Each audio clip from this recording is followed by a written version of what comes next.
Hola amigos, espero que se encuentren bien, bastante bien. Y hoy amigos me llegó este Rayo McQueen.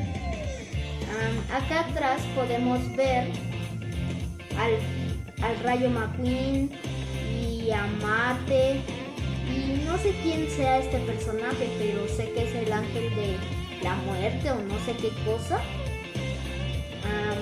Al Rayo McQueen, un fondo de mapa y un fondo de Radiador Springs. Aquí una televisión que dice nuevo y aquí que es de metal. Bueno, vamos a abrirlo. ¡Oh! Ven acá, amigo. ¡Wow! Amo los cars. De hecho, ya soy coleccionista. Aquí tenemos una comparativa con el de McDonald's. Si ven, este está más ancho, más pequeño, y este está más largo y más ancho. Este está más largo.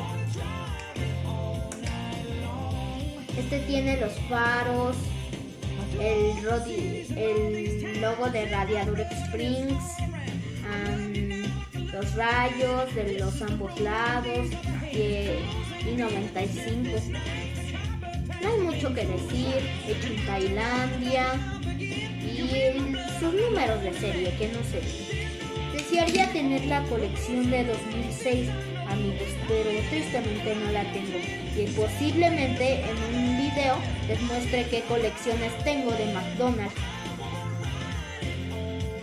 Entonces, como digo, aquí tiene su bote de gasolina, sus tubos de escape.